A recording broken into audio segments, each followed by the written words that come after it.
ഏതാണ്ട് 5 പതിറ്റാണ്ടിലേറെയായി തുടരുന്ന ഒരു വിഷയമാണിത്. ഒരു സ്വകാര്യ വ്യക്തി നടത്തിയ കേസ് നടത്തിപ്പുമായി ബന്ധപ്പെട്ട് ഇപ്പോൾ ആ സ്വകാര്യ വ്യക്തിക്ക് അനുകൂലമായി എത്തിയൊരു വിധി, അതാണ് ഈ അവിടെ ഉന്നതിയിലെ താമസക്കാർക്ക് വിനയായി എത്തുന്നത്. പക്ഷേ ഏതാണ്ട് 100 വർഷത്തോടടുപ്പിച്ച് അവിടെ താമസിക്കുന്നവരാണ്. ഇപ്പോൾ അതൊരു സ്വകാര്യ ഭൂമിയാണ്, സ്വകാര്യ വ്യക്തിയുടെ വസ്തുവാണ്, ഭൂമിയാണ് എന്ന് പറഞ്ഞുകൊണ്ടാണ് ഇത്തരത്തിലൊരു വിധി എത്തുന്നതും പെട്ടെന്ന് അതിൻ്റെ തിട്ടൂരവുമായി അഭിഭാഷക കമ്മീഷൻ അവിടെ എത്തുന്നതും.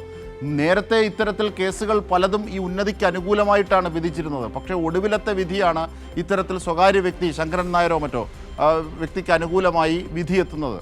പക്ഷേ ഇവർ താമസിക്കുന്നത് പുറമ്പോക്കിലാണ്. മാത്രമല്ല 100 വർഷത്തോടടുപ്പിച്ച് കുടുംബങ്ങളായി തലമുറയായി അവിടെ താമസിക്കുകയാണ്, അവിടെ ജനിച്ചു വളർന്നവരുണ്ട്. അപ്പോൾ അങ്ങനെയുള്ള അവരുടെ കൈവശ അവകാശത്തിന് മേലുള്ള ആക്രമണം, ഇങ്ങനെ നിരവധി വിഷയങ്ങൾ ഇതുമായി ബന്ധപ്പെട്ടുണ്ട്. കോടതിയുടെ കേവലം ഒരു വിധിയുടെ മാത്രം സാങ്കേതികത്വം പറഞ്ഞ് അവിടേക്ക് പ്രവേശിക്കാനാകില്ല. അതാണ് സമരക്കാർ ചൂണ്ടിക്കാണിക്കുന്നത്. CPIM അവിടെ ഉയർത്തിക്കാട്ടുന്നത് വളരെ വ്യക്തമായ കാര്യമാണ്. അർച്ചന,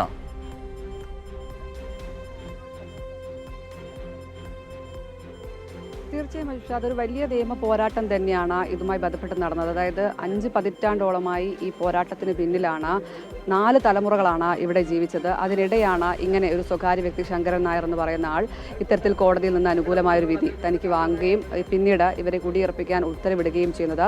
പക്ഷേ കഴിഞ്ഞ കാലങ്ങളിൽ, അതായത് ആദ്യത്തെ 2 കോടതി, പെരുമ്പാവൂർ മുനിസിപ്പൽ കോടതിയിൽ നിന്ന് 2 തവണയായി ഇവർക്ക് അനുകൂലമായി ആണ് വിധി വന്നത്. ആ ഘട്ടത്തിലെല്ലാം തന്നെ അവർ ഇവിടെ ജീവിക്കേണ്ടവരാണെന്ന് കോടതി തന്നെ ബോധ്യപ്പെടുകയും ചെയ്തതാണ്. പിന്നീടാണ് ഹൈക്കോടതി പറവൂർ കോടതിയിൽ സമീപിക്കുമ്പോൾ പട്ടയം ലഭിക്കാതാവുകയും ഇത്തരത്തിൽ പ്രതിസന്ധിയിലേക്ക് പോവുകയും ചെയ്യുന്നത്.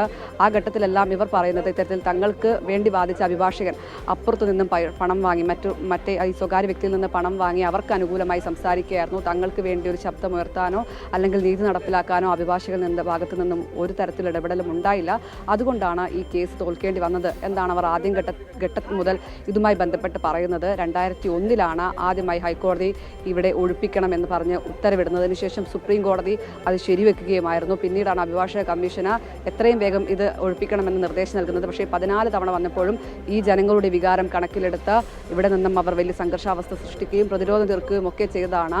എങ്ങോട്ട് പോകുമെന്ന ചോദ്യം അവർക്ക് മുന്നിലുണ്ട്. മാത്രമല്ല പട്ടിക വിഭാഗത്തിൽപ്പെട്ട ജനങ്ങളാണ്, അവരെ സംരക്ഷിക്കേണ്ട ഒരു ഉത്തരവാദിത്വം കൂടി സംവിധാനങ്ങൾക്കെല്ലാം ഉണ്ട്. അവിടെയാണ് ഇത്തരം ഒരു പ്രശ്നങ്ങൾ വരുന്നതാണ് ഏറ്റവും പ്രധാനപ്പെട്ട കാര്യം. എങ്ങോട്ട് പോകുമെന്നൊരു ചോദ്യം അവർക്ക് മുന്നിലുണ്ട്. കാലങ്ങളായി താമസിക്കുന്ന സ്ഥലമാണ്, പൂർവികർ അടക്കം താമസിച്ച സ്ഥലം. അവിടെ ഇങ്ങനെ ഒരു പ്രതിസന്ധി പെട്ടെന്ന് ഒരു ഘട്ടത്തിൽ ഉണ്ടാകുമ്പോൾ അവർ വലിയ രീതിയിൽ നിയമ പോരാട്ടം ഇതുമായി ബന്ധപ്പെട്ട് പോവുകയൊക്കെ ചെയ്തത്. 2001 ആദ്യമായിട്ട് ഇത്തരത്തിൽ ഹൈക്കോടതി ഇവിടെ ഒഴിപ്പിക്കാൻ എത്തുന്നത്. ആ ഘട്ടം മുതൽ അവർ ഇതിനെ പ്രതിരോധം തീർത്തുകൊണ്ടേയിരിക്കുകയാണ്. കാരണം അവർക്ക് മുന്നിൽ മറ്റൊരു ഇടമില്ല. എങ്ങോട്ട് പോകുമെന്ന്, ഇന്നിപ്പോൾ ഇവിടെ നിന്ന് ഇറക്കപ്പെട്ടാൽ രാത്രി എവിടെ കിടന്നുറങ്ങുമെന്നൊരു ചോദ്യം കൂടി അവർക്ക് മുന്നിലുണ്ട്.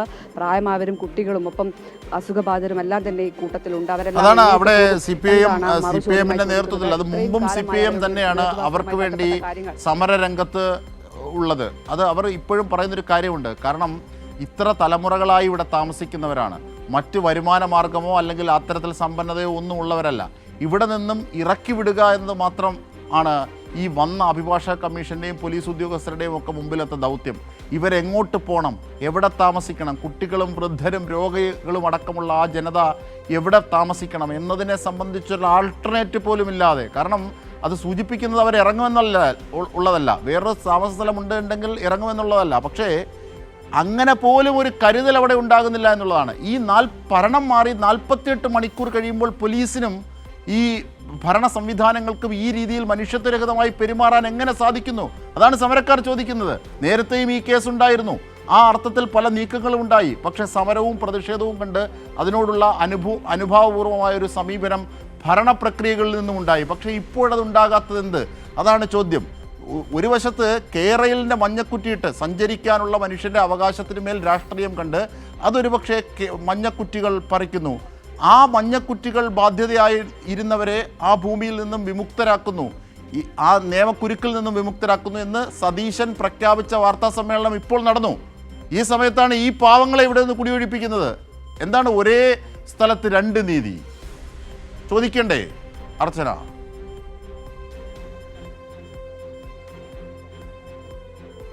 അജിംഷാ, തീർച്ചയായും അത് തന്നെയാണ് ഏറ്റവും പ്രധാനപ്പെട്ട ചോദ്യം. കാരണം ഇവർക്കൊരു നീതി നടപ്പിലാക്കേണ്ടത് ഈ സമൂഹമാണ്. കാരണം ഏറ്റവും അടിത്തട്ടിലുള്ള മനുഷ്യരാണ്, അവരെ ഉയർത്തിക്കൊണ്ടുവരേണ്ടത് ഈ സംവിധാനങ്ങളൊക്കെയാണ്. പക്ഷേ ഇവിടെ അങ്ങനെ ഒരു നീതി നടപ്പിലാകുന്നില്ല എന്നാണ് ഇവർ പ്രധാനമായും ഉന്നയിക്കപ്പെടുന്ന കാര്യം. കാരണം ഒരു സാങ്കേതിക നിയമവശങ്ങൾ മാത്രം ചൂണ്ടിക്കാണിച്ച് തങ്ങളുടെ എല്ലാ അടിസ്ഥാന അവകാശങ്ങളും റദ്ദ് ചെയ്യരുത്, തങ്ങൾക്ക് ജീവിക്കാനുള്ള അവകാശം ഇവിടെ വേണം എന്ന് തന്നെയാണ് അവർ ആവർത്തിച്ച് പറയുകയും ചെയ്യുന്നത്.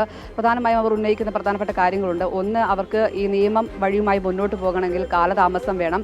പുതിയ സർക്കാർ അധികാരം ഏൽക്കുകയാണ്. അതുമായി ബന്ധപ്പെട്ട MLA അടക്കം തങ്ങൾക്ക് നേരിട്ട് 10 വർഷ കാലയളവിൽ ഈ MLAയിൽ നിന്നൊക്കെ തങ്ങൾക്ക് ഇടപെടൽ നടത്തിയിരുന്നു. അത്തരം കാര്യങ്ങളിലേക്ക് പോകണമെങ്കിൽ ഒരു സാവകാശം വേണം. അത്തരം കാര്യങ്ങൾ അവർ മുന്നോട്ട് വെക്കുന്നുണ്ട്. മാത്രമല്ല, പുനരധിവാസവുമായി ബന്ധപ്പെട്ട കാര്യങ്ങൾ, തങ്ങൾ ഇവിടെ നിന്നും കുടിയിറങ്ങുമ്പോൾ മറ്റെവിടെയെങ്കിലും തങ്ങൾക്കൊരു താമസം അല്ലെങ്കിൽ ഇടം ചേക്കാറാനുള്ള ഇടം വേണമെന്നവർ ഉന്നയിക്കുന്ന പ്രധാനപ്പെട്ട കാര്യമാണ്. അതിലൊരു തരത്തിലുമുള്ള ഇടപെടലോ അല്ലെങ്കിൽ അതുമായി ബന്ധപ്പെട്ട ഒരു തീരുമാനമോ എടുക്കാൻ ഇതുവരെ കഴിഞ്ഞിട്ടില്ല. അത്തരം ആവശ്യങ്ങളൊക്കെ തന്നെ മുന്നിൽ നിൽക്കുകയാണ്. മാത്രമല്ല, 19 ഏക്കറുമായി ബന്ധപ്പെട്ട കാര്യങ്ങൾ, അളവടക്കുന്നതടക്കമുള്ള കാര്യങ്ങൾ അതെല്ലാം തന്നെ മുന്നിലുണ്ട്. ഇതൊന്നും പൂർത്തിയാകാതെ, ഇതിൻ്റെ ഒന്നും ഉത്തരവില്ലാതെ എങ്ങനെ അതിക്രമിച്ച് കയറി ഇവിടെ നിന്നും ആളുകളെ അവർ ചോദിക്കുന്നത് വളരെ ന്യായമായ കാര്യമാണ്. കാരണം 19 ഏക്കറോളം പുറമ്പോക്ക് ഭൂമിയുണ്ട്.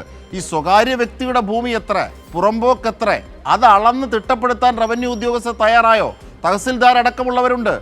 അപ്പോൾ അതൊന്നും തയ്യാറാകാതെയാണ് ഇവരെ കുടിയൊഴിപ്പിക്കുക എന്ന ഒറ്റ ദൗത്യം മാത്രം. അതാണ് നിക്ഷിപ്ത താല്പര്യം എന്ന് ബോധ്യപ്പെടുന്നത്, അല്ലെങ്കിൽ അങ്ങനെ പറഞ്ഞാൽ തെറ്റു പറയാനാകാത്തത്.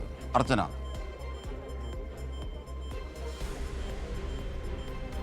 തീർച്ചയായും അജിംഷാ, ഈ 19 ഏക്കറിൽ എവിടെയാണ് ഈ 2 ഏക്കർ 60 സെന്റ് സ്ഥലം എന്നത് ഇതുവരെ അളന്ന് തിട്ടപ്പെടുത്താൻ കഴിഞ്ഞിട്ടില്ല. ഈ 19 ഏക്കർ അളന്ന് തിട്ടപ്പെടുത്തി ഇത്തരം കണക്കുകൾ കൃത്യമായി വിശദീകരിക്കാൻ റവന്യൂ ഉദ്യോഗസ്ഥരടക്കം തയ്യാറാകണം. അതിനുശേഷം ആ ഉത്തരവ് ലഭിച്ചാൽ നിങ്ങൾക്കകത്ത് കയറാം എന്നൊരു കാര്യം കൂടി അവർ മുന്നോട്ട് വെക്കുന്നുണ്ട്. അഭിഭാഷക കമ്മീഷനോട് അവർ ആവർത്തിച്ച് ഇക്കാര്യങ്ങൾ പറയുകയും ചെയ്യുന്നുണ്ട്. പക്ഷേ നീതി നടപ്പാക്കണം, അല്ലെങ്കിൽ ഇത്തരത്തിൽ ഹൈക്കോടതിയുടെ ഉത്തരവ് നടപ്പാക്കണം എന്നത് കാര്യം മാത്രം പറഞ്ഞുകൊണ്ടാണ് അഭിഭാഷകർ ഇവരോട് തർക്കിക്കുകയും ചെയ്യുന്നത്. പക്ഷേ ഇത്തരം അവരുടെ അവകാശങ്ങളോ അവരുടെ ആവശ്യങ്ങളോ റദ്ദ് ചെയ്തുകൊണ്ടാണ് ഇത്തരത്തിലുള്ള മുന്നോട്ട് വരുന്നത് എന്നാണ് ഏറ്റവും പ്രധാനപ്പെട്ട കാര്യം. അതിനവർ നിരത്തുന്ന പ്രധാനപ്പെട്ട കാര്യങ്ങളാണ് ഇതെല്ലാം. ഒന്ന്, പുനരധിവാസം, മറ്റൊന്ന് ഈ ഭൂമി അളന്ന് തിട്ടപ്പെടുത്താത്തത്. ഇത്തരം കാര്യങ്ങളെല്ലാം തന്നെ അവർ മുന്നോട്ട് വെച്ച് അവരുടെ ആവശ്യങ്ങൾ അവർ ഉന്നയിക്കുന്നുണ്ട്. അതൊന്നും പരിഗണിക്കാതെ അകത്ത് അതിക്രമിച്ച് കയറാൻ സമ്മതിക്കില്ല. അത് ജീവൻ മരണ പോരാട്ടമാണെങ്കിലും തങ്ങൾ ഇതിൽ നിന്ന് പിന്നോട്ട് പോകില്ല എന്ന് തന്നെയാണ് അവർ ഇപ്പോഴും ആവർത്തിച്ച് പറയുന്നത്. 14 തവണയാണ് പോലീസ് ഇതുമായി ബന്ധപ്പെട്ടവരുടെ ഇവിടെ നിന്നും കുടിയിറക്കാനായി അല്ലെങ്കിൽ ഒഴിപ്പിക്കാനായി എത്തിയത്. ആ ഘട്ടത്തിലെല്ലാം തന്നെ ഇത്തരത്തിൽ വലിയ പ്രതിരോധം അവർ തീർത്തിരുന്നു.